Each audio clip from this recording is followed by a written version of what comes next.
دو پلڑے ہوں گے، ایک اس کی سوئی ہوگی جو بتائے گی کہ کون سا پلڑا بھاری ہے، اور بعض نے فرمایا کہ مختلف اعمال کی وجہ سے کھرب ہا کھرب لوگ ہیں اور ان کے اعمال بھی کھرب ہا کھرب ہیں، اتنے بڑے اعمال کو تولنے کی وجہ سے اس کو جمع کا صیغہ استعمال کیا گیا، اس کو کہتے ہیں تفخیم۔ اس کی مثال قرآن مجید سے ملتی ہے، اللہ تعالیٰ فرماتے ہیں کذبت قوم نوح المرسلین، حالانکہ نوح علیہ السلام تو اکیلے تھے مگر ان کے لیے مرسلین کا لفظ استعمال ہوا۔ ہم اپنی زبان میں بھی اپنے بڑوں کے لیے جمع کا صیغہ استعمال کرتے ہیں، استاد صاحب تشریف لائے، استاد صاحب تشریف لے گئے، حالانکہ استاد تو فرد واحد ہوتا ہے مگر تعظیم کے لیے جمع کا صیغہ استعمال کیا جاتا ہے۔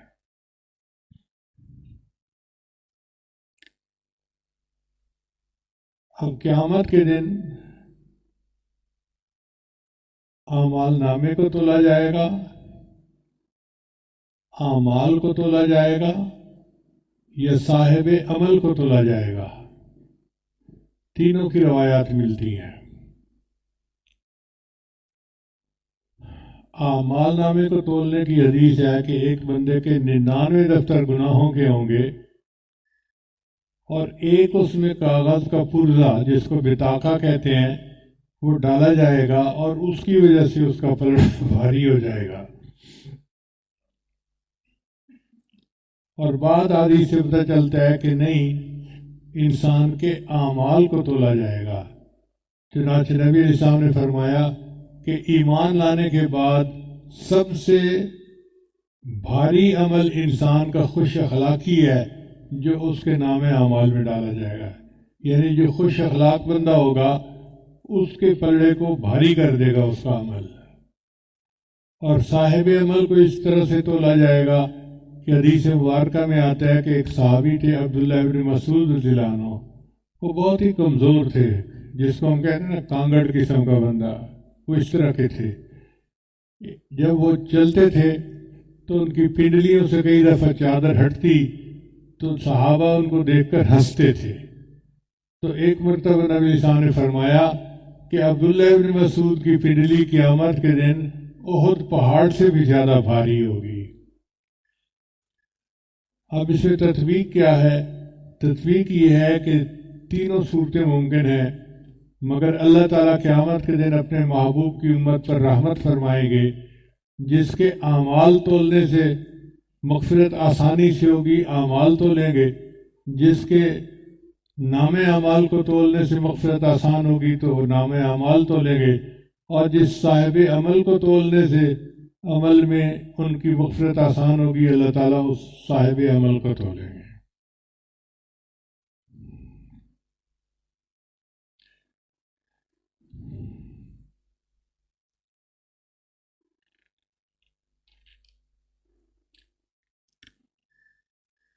اسلام کے ابتدائی دور میں ایک فرقہ گزرا ہے جس کو معتزلہ کہتے ہیں، یعنی جو سیدھے راستے سے ہٹ گئے، اعتزال تھا ان کے اندر۔ وہ اس کا انکار کرتے تھے کہ اعمال کا وزن نہیں ہو سکتا، حالانکہ ہم آج دنیا میں دیکھتے ہیں کہ کئی چیزیں جن کا پہلے وزن نہیں ہوتا تھا آج ان کا وزن ہوتا ہے۔ مثال کے طور پر پہلے بلڈ پریشر کو نہیں ناپ سکتے تھے، آج ایسے آلات بن گئے جو بلڈ پریشر کو ناپتے ہیں۔ پہلے ہیومیڈیٹی کو نہیں ناپتے تھے، آج ایسے آلات بن گئے جو ناپتے ہیں۔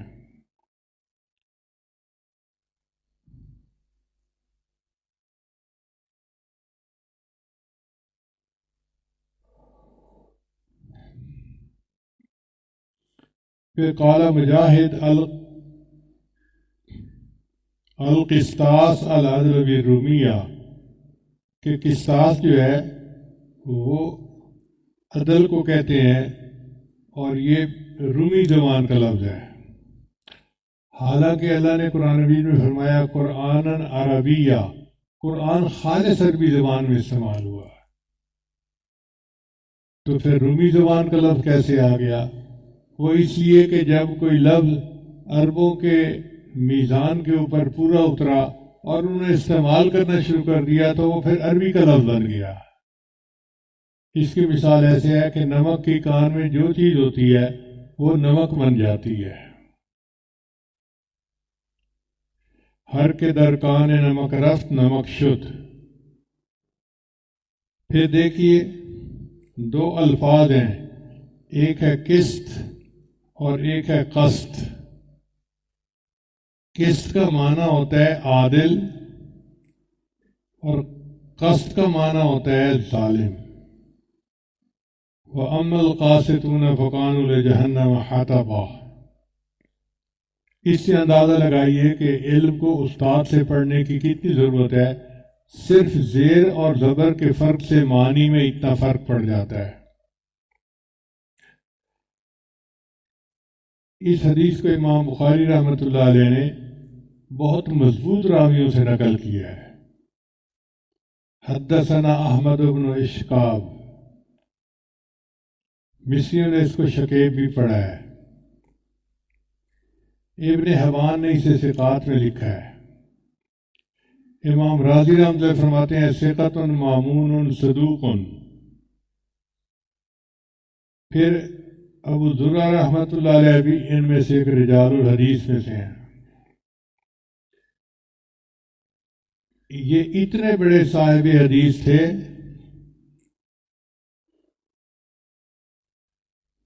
کہ لاکھوں حدیث کے حافظ تھے۔ ان کے دو واقعات بڑے عجیب ہیں۔ ان کا ایک شاگرد تھا جو ان سے حدیث مبارکہ پڑھتا تھا، اس کی شادی ہوئی تو میاں بیوی کی چاہت ہوتی ہے کہ ابتدائی دنوں میں جتنا وقت ہم اکٹھا گزار سکیں وہ گزاریں۔ چنانچہ بچہ تو چلا جاتا حدیث پڑھنے اور بیوی گھر میں انتظار میں رہتی کہ کب آئے گا، ہم مل کے کھانا کھائیں گے، بات کریں گے۔ ایک دفعہ اس بچے کو آنے میں دیر ہو گئی تو بیوی غصے میں تھی۔ اب ایک تو عورتوں کا عقل ناقص ہوتا ہے، ناقصات العقل نبی الاسلام نے فرمایا، اور اوپر سے جب غصے میں آ جائے تو لگتا ہے کہ وہ عقل بھی رخصت ہو جاتی ہے۔ چنانچہ وہ آیا تو وہ شروع ہو گئی، تم چلے جاتے ہو، تمہارے لیے تو پیچھے والے مر جاتے ہیں، تمہیں کوئی پرواہ نہیں۔ جو گانے گاتی ہیں بیویاں، اس نے وہی گانا شروع کر دیا۔ اس نے کہا اللہ کی بندی، میں نے دوستوں میں وقت نہیں گزارا، میں حدیث پڑھنے کے لیے مسجد میں تھا۔ اب وہ غصے میں تھی تو اس نے کہا کہ تمہارے استاد کو کچھ نہیں آتا، تم کیا پڑھو گے اس سے؟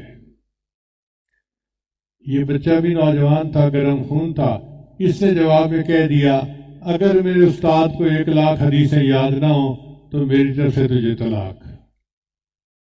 اب رات تو گزر گئی، جب صبح دونوں کے دماغ ٹھنڈے ہوئے تو بیوی نے پوچھا کہ بتائیں کیا طلاق واقع ہوئی یا نہیں ہوئی؟ اس نے کہا کہ میں اپنے استاد سے پوچھ کے بتاؤں گا، چونکہ مشروط طلاق تھی، اگر حدیثیں یاد نہ ہوں 1,00,000 تو طلاق۔ چنانچہ وہ بچہ ابو زرع رحمۃ اللہ کے پاس آیا اور آ کر کہنے لگا کہ حضرت میں یہ سیاہ کارنامہ کر کے آ گیا ہوں۔ حضرت سن کر مسکرائے اور فرمان لگے جاؤ تم میاں بیوی بن کر رہو، 1,00,000 حدیثیں مجھے اس طرح یاد ہیں جس طرح لوگوں کو سورہ فاتحہ یاد ہوتی ہے۔ 1,00,000 حدیثیں مجھے اس طرح یاد ہیں جس طرح لوگوں کو سورہ فاتحہ یاد ہوتی ہے۔ اور دوسرا ان کا واقعہ اور بھی عجیب ہے۔ ان کے اوپر جب آخری وقت تھا تو شاگرد قریب تھے، اب شاگرد چاہتے تھے کہ ان کو کلمے کی تلقین کریں، مگر ادب مانے تھا کہ جس شخصیت نے ہمیں ساری زندگی اللہ کے بارے میں بتایا پڑھایا، ہم اس کو کیسے یاد کروائیں؟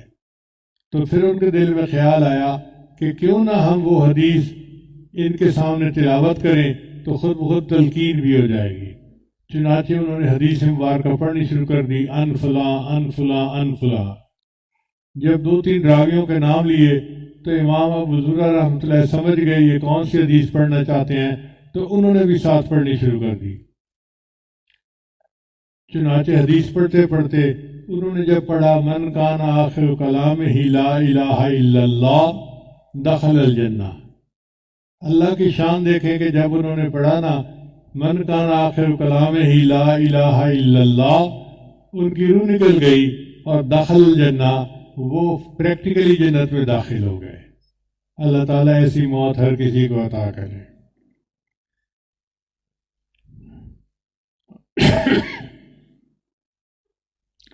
اس حدیث کو امام بخاری رحمۃ اللہ نے ابو ہریرہ رضی اللہ عنہ سے نقل کیا ہے، اور آپ جانتے ہیں کہ ابو ہریرہ رضی اللہ عنہ سب سے زیادہ حدیث کی روایت کرنے والے صحابی ہیں۔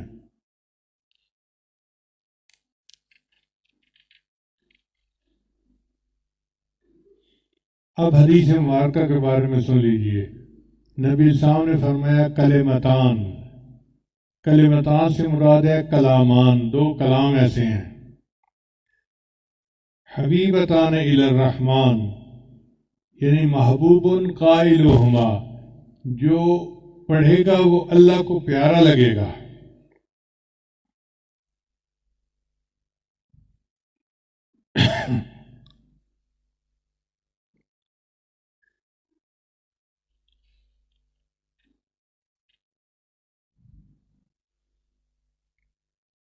خفیفتان علی اللسان، یعنی سہلتان علیہ للین حروفہما و سہولت مخارجہما،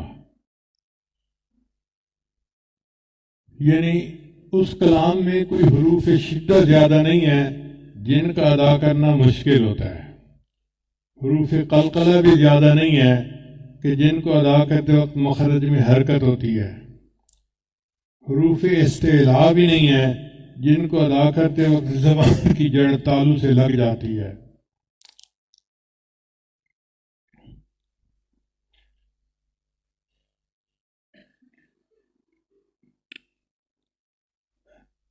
اب یہ نبی علیہ الصلوۃ والسلام کے کلام کی حکمت دیکھیے کہ اگر آپ صلی اللہ علیہ وسلم پہلے کلام بتا دیتے کہ لوگوں یہ کلام پڑھو تو لوگوں کے دل میں ایک شوق پیدا نہ ہوتا۔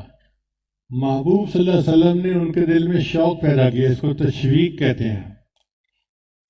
اب کسی بندے کو بھی بتائیں کہ دو کلام ایسے ہیں اللہ کو بڑے پیارے ہیں، زبان سے ادا کرنا ان کا بڑا آسان ہے، میزان میں وہ بڑے بھاری ہوں گے، تو بندہ کہتے ہیں حضرت بتائیں ہم پڑھنا چاہتے ہیں۔ تو نبی علیہ السلام نے فرمایا کہ وہ کون سا کلام ہے؟ سبحان اللہ و بحمدہ سبحان اللہ العظیم۔ سبحان جو ہے نا، یہ کہتے ہیں اللہ کو کہ اللہ تو پاک ہے۔ دیکھیں کسی کی تعریف کرنے کے دو انداز ہوتے ہیں۔ مثلاً اگر کسی لڑکی کا رشتہ پسند کرنا ہو تو لوگ کہتے ہیں جی بڑی دیندار ہے، بڑی نیک ہے، بڑی عقل مند ہے، بڑی پڑھی لکھی ہے اور بڑی خوبصورت ہے، بڑے اچھے اخلاق والی ہے۔ یہ ہم نے اچھائی کو اس کے ساتھ منسوب کیا۔ اور دوسرا طریقہ یہ ہے کہ کوئی کہے جی جاہل نہیں ہے، کام چور نہیں ہے، ضدی نہیں ہے۔ اب اس نے منسوب نہیں کیا اچھائی کو، برائی کو اس سے الگ کیا، تو یہ بھی تعریف کا ایک طریقہ ہے۔ تو جب ہم کہتے ہیں سبحان اللہ، ہم کہتے ہیں اے اللہ تو پاک ہے، ہر کمی سے، ہر کوتاہی سے، ہر کجی سے، ہر عیب سے تو پاک ہے۔ تو اللہ کو یہ کلام بہت پسند ہے، اس لیے اللہ تعالیٰ نے قرآن مجید میں اپنی تعریف خود فرمائی فسبحان اللہ، اور اللہ پاک ہے۔ آپ غور کریں، ہماری نماز کی ابتدا اسی سے سبحانک اللہم وبحمدک وتبارک اسمک وتعالی جدک ولا الہ غیرک۔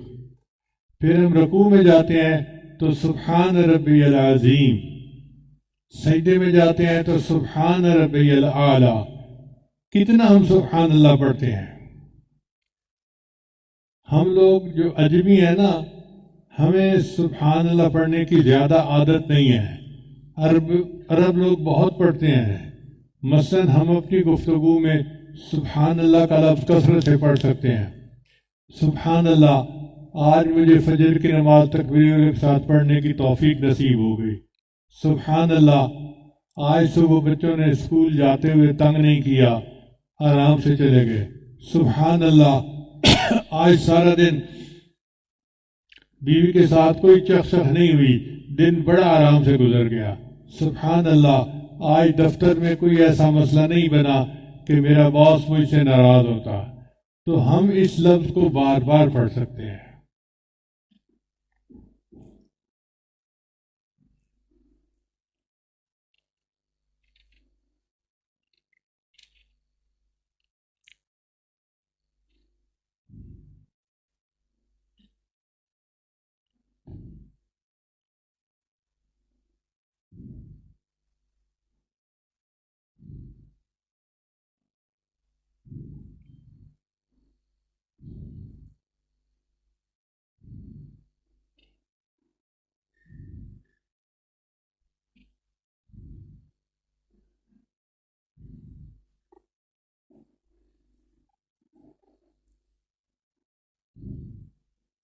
جب بچہ پیدا ہوتا ہے تو اس کے کان میں اللہ کا لفظ ڈالا جاتا ہے، ایک کان میں اذان اور دوسرے میں اقامت کہی جاتی ہے۔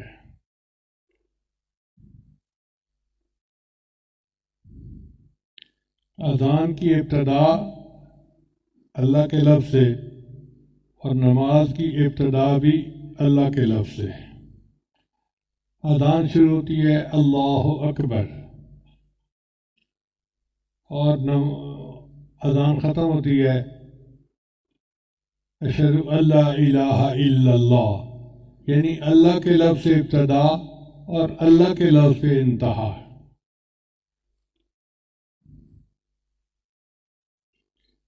اس لیے حدیث پاک میں آتا ہے کہ کوئی بچہ اگر سب سے پہلے اللہ کا لفظ بولے تو اللہ تعالیٰ اس کے ماں باپ کے پچھلی زندگی کے سب گناہوں کو معاف فرما دیتے ہیں۔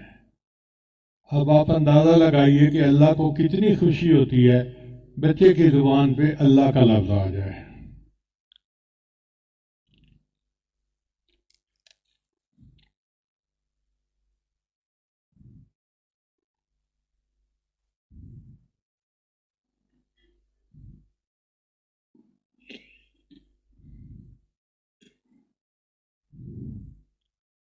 اس لیے یہ سبحان اللہ کا لفظ ہے، یہ فرشتوں کی تسبیح ہے، اور کائنات کی ہر چیز یہ تسبیح پڑھتی ہے۔ اللہ فرماتے ہیں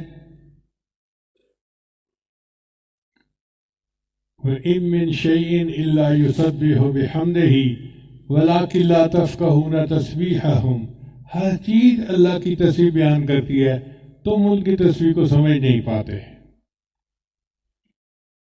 امام ربانی مجدد ثانی لکھتے ہیں تمام تعریفیں اللہ کے لیے ہیں جس نے امکان کو وجوب کا آئینہ اور عدم کو وجود کا مظہر بنایا۔ وجوب اور وجود اگرچہ حق سبحانہ کی صفات میں سے ہیں، لیکن حق سبحانہ و تعالیٰ ان سے بلند ہے، بلکہ وہ اسماء و صفات سے، شیون و اعتبارات سے، ظہور اور بطون سے، بروز اور مکون سے، تجلیات و ظہورات سے، موصول اور مفصول سے، مشاہدات اور مکاشفات سے، محسوسات و معقولات سے، موہومات اور متخیلات سے بھی بلند ہے۔ وَهُوَ سُبْحَانَهُ وَتَعَالَى وَرَاءُ الْوَرَىٰ ثُمَّ وَرَاءُ الْوَرَىٰ ثُمَّ وَرَاءُ الْوَرَىٰ۔ کسی حمد کرنے والے کی حمد اس کی ذات کی تہہ تک نہیں پہنچ سکتی، بلکہ تمام تعریفوں کی نہایت اس کی عزت کے پردوں سے نیچے ہی رہ جاتی ہے۔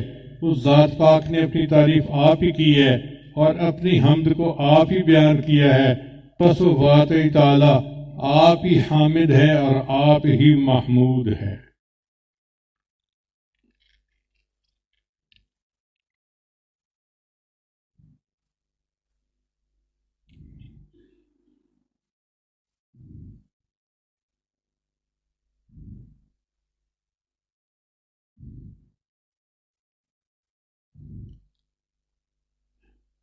حدیث مبارکہ کے اندر جو الفاظ ہیں ذرا ان پر غور کیجیے۔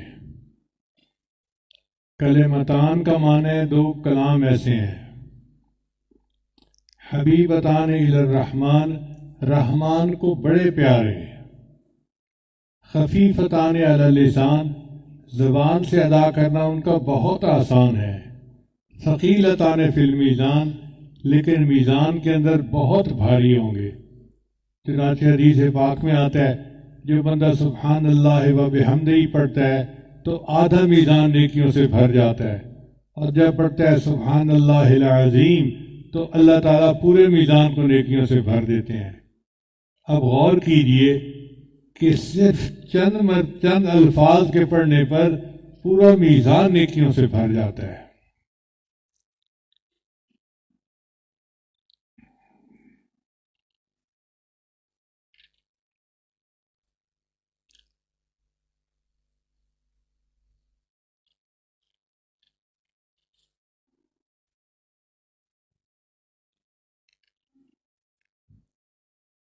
اب یہاں پر ایک سوال پیدا ہوتا ہے کہ امام بخاری رحمۃ اللہ نے اس حدیث پاک کو بخاری شریف کی آخری حدیث کے طور پہ کیوں چنا؟ محدثین نے اس کے مختلف جوابات دیے ہیں۔ ایک تو یہ کہ تسبیح پڑھنے سے اللہ تعالیٰ جو مجلس کے گناہ ہوتے ہیں وہ معاف کر دیتے ہیں، تو امام بخاری رحمۃ اللہ جانتے تھے کہ اب میں آخری حدیث لکھ رہا ہوں اور یہ مجلس ختم ہوگی، تو انہوں نے حدیث تسبیح کو آخری حدیث کے طور پہ چنا۔ اور بعض حضرات نے کہا کہ نہیں، امام بخاری رحمۃ اللہ نے طلباء اور طالبات کو ایک بہترین عمل بتا دیا کہ جس سے وہ ہر مصیبت سے نجات پا سکتے۔ اب دیکھیے، ایک طالب علم اپنا سبق مکمل کر کے گھر جائے گا تو گھر والے تقاضا کریں گے کوئی کاروبار کرو، کوئی کام کرو تاکہ تمہارے لیے شادی کا انتظام کیا جائے۔ تو وہ طالب علم کسی سے قرض لے گا، کام شروع کرے گا، ہو سکتا ہے کہ کام میں نقصان ہو جائے۔ اب وہ تو مصیبت میں پھنس گیا ہے نا، کرے تو کیا کرے۔ ایک بچی نے حدیث کی تعلیم مکمل کی اور وہ گھر گئی۔ اب والدین چاہتے ہیں کہ بچی کا رشتہ آئے اور ہم اس کی شادی کر دیں، مگر رشتہ نہیں آتا۔ ماں باپ بھی پریشان، بچی بھی پریشان۔ اب وہ بچی کیا کرے، جائے تو کہاں جائے؟ تو امام بخاری رحمۃ اللہ نے فرمایا کہ تم اس حدیث کی اگر تلاوت کرو گے تو اللہ تعالیٰ تمہارے اس حال کو ٹھیک کر دیں گے۔ اللہ تعالیٰ کے ایک پیارے پیغمبر تھے حضرت یونس علیہ السلام، ان کو مچھلی نے اپنے پیٹ میں لے لیا تھا۔ فی ظلمات ثلاث، 3 اندھیرے، رات کا اندھیرا، پانی کا اندھیرا، مچھلی کے پیٹ کا اندھیرا، تو کتنا گھوپ اندھیرا ہوگا۔ تہ اندھیرا تھا۔ اب اس وقت یونس علیہ السلام کو یہ سمجھ نہیں لگتی تھی کہ میں کیسے اس اندھیرے سے نکلوں، چنانچہ انہوں نے تسبیح پڑھی، لا الہ الا انت سبحانک انی کنت من الظالمین۔ اللہ نے مچھلی کو حکم دیا کہ میرے پیارے یونس علیہ السلام کو کنارے کے اوپر ڈال دو۔ اللہ فرماتے ہیں فلولا انہ کان من المسبحین، اگر یونس علیہ السلام تسبیح بیان نہ کرتے للبث فی بطنہ الی یوم یبعثون، وہ قیامت تک مچھلی کے پیٹ کے اندر رہتے۔ مصیبت اتنی بڑی تھی کہ قیامت تک رہنا تھا، مگر تسبیح پڑھنے نے اللہ نے ان کو نجات عطا فرما دی۔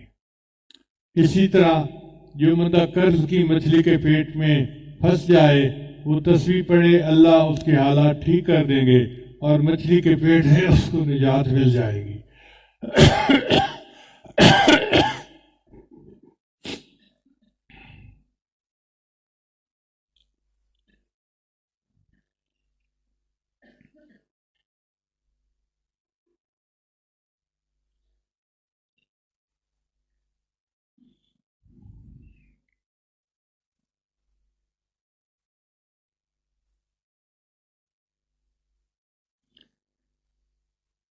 سعید رحمۃ اللہ علیہ فرماتے ہیں بلغنی ان عمر جلد رجلا یوما، کہ مجھے یہ بات پہنچی ہے کہ عمر لانوں نے ایک بندے کو درے لگوائے، وَعِندَهُ کعب، اور ان کے پاس ایک بڑے فقیہ صحابی تھے حضرت کعب رضی اللہ تعالیٰ عنہ، ابی بن کعب رضی اللہ عنہ۔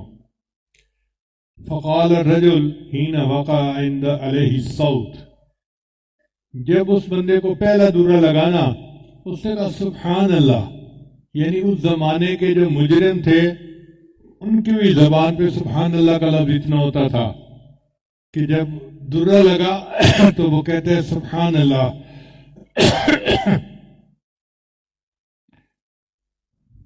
فقال عمر للجلاد، عمر لانا جلاد سے کہا کہ بس ایک ہی کافی ہے، یعنی 10 درے لگانے تھے مگر ایک پہ ہی اس کو معاف کر دیا۔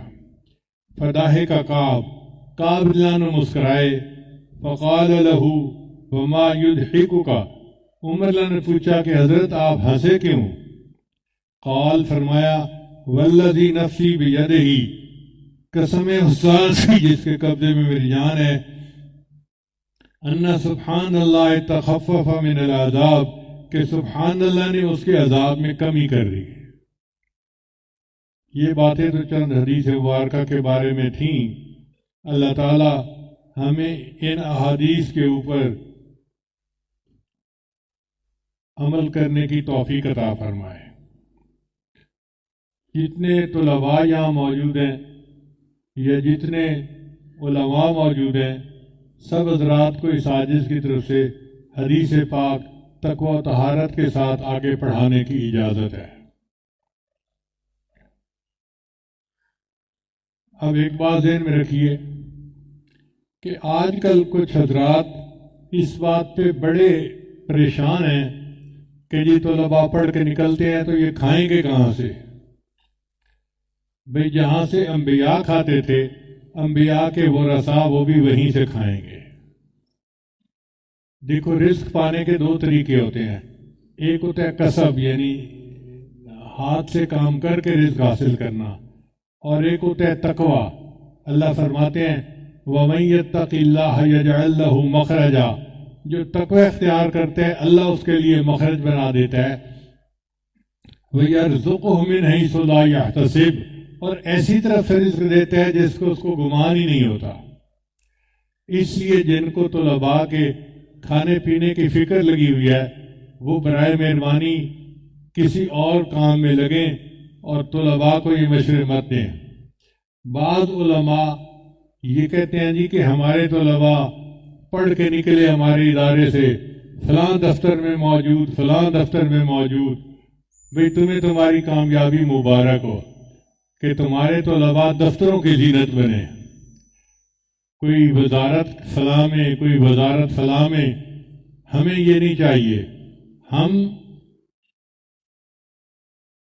نبی علیہ السلام کے دین کے وارث ہیں، اور جو دین کا وارث ہے اس کا منصب کچھ اور ہوتا ہے۔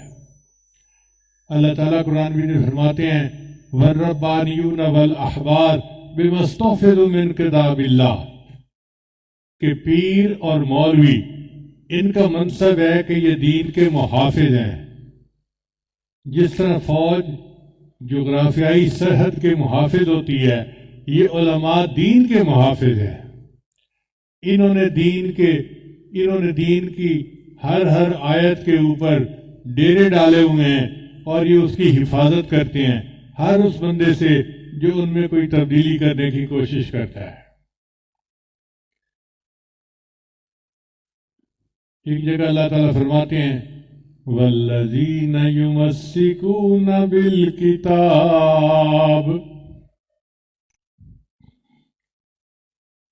کہ وہ لوگ جو کتاب کے ساتھ جمے رہے ہیں،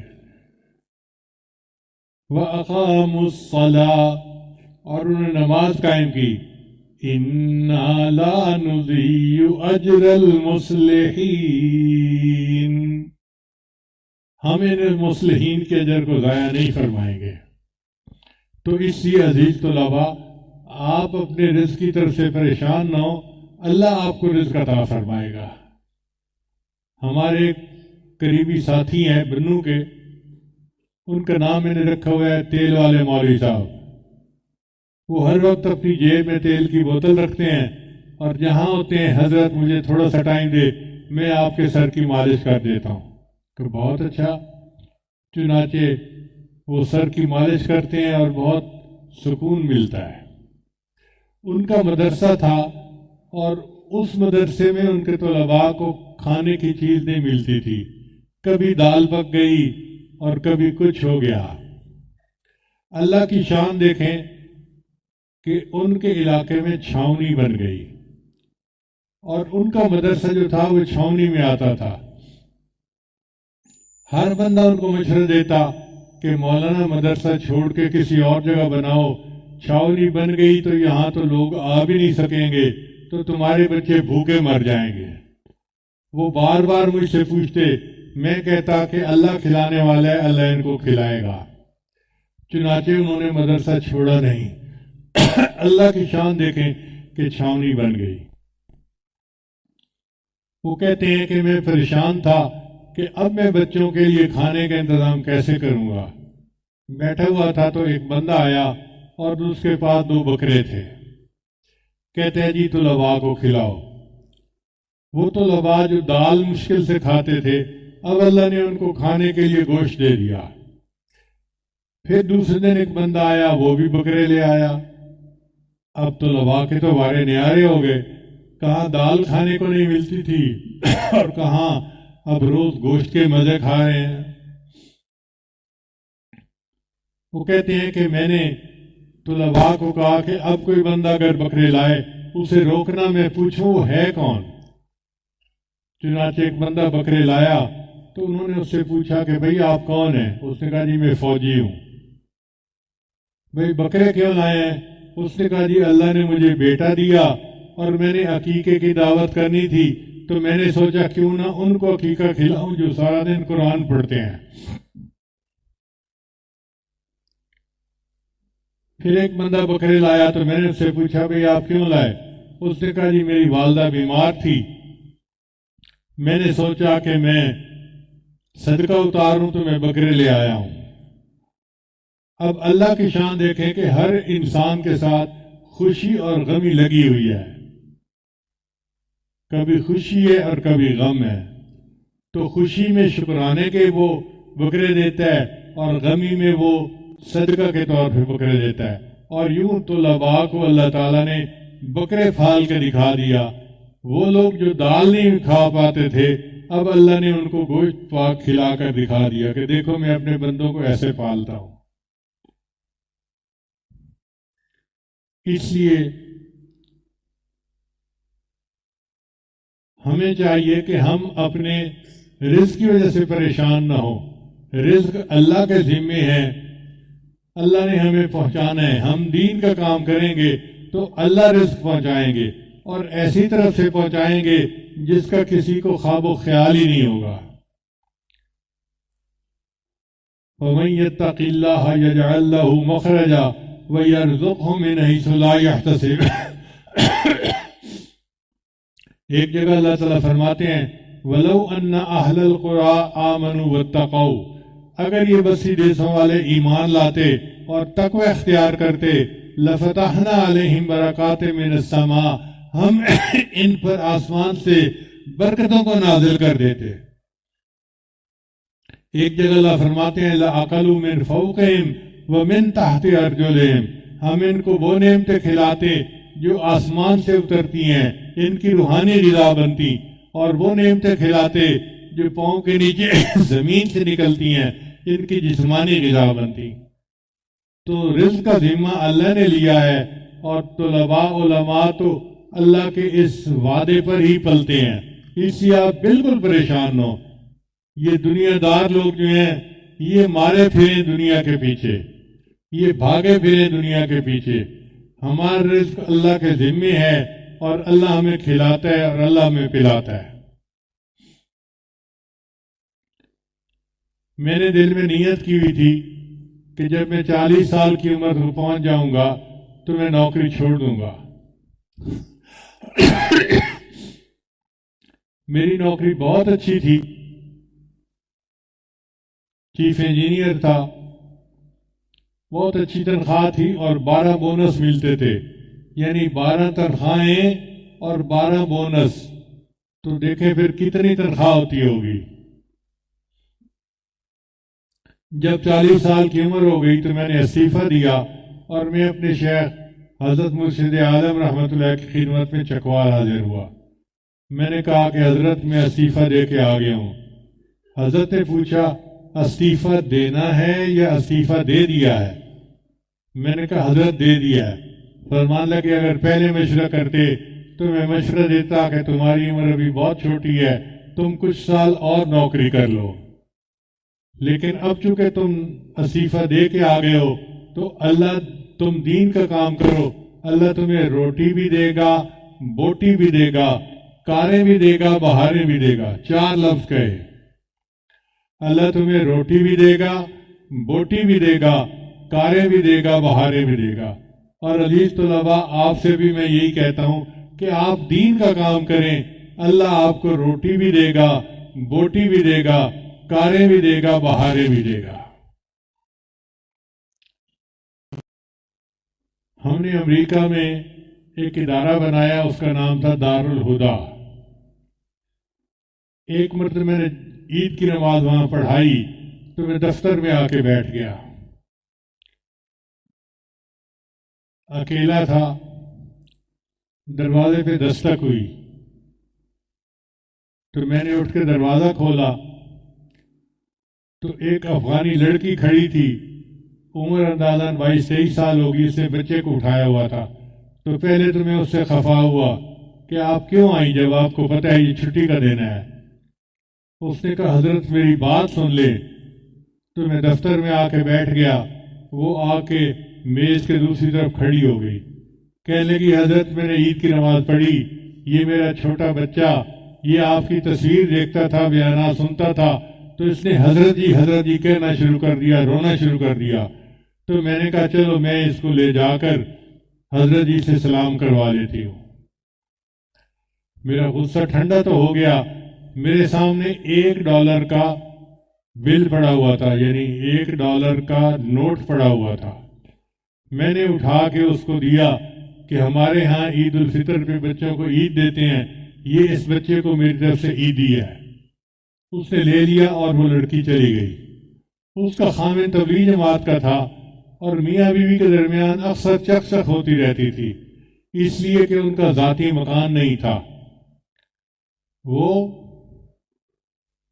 ٹیکسی چلاتا تھا اور جو $5-7 ہزار کماتا تھا اس میں سے آدھے سے زیادہ تو کرائے میں چلے جاتے تھے، اور باقی سے بچے کے چیزیں پوری نہیں ہوتی تھیں تو بیوی بولتی تھی، تو میاں بیوی میں ہر وقت کچھ نہ کچھ بات چلتی رہتی تھی۔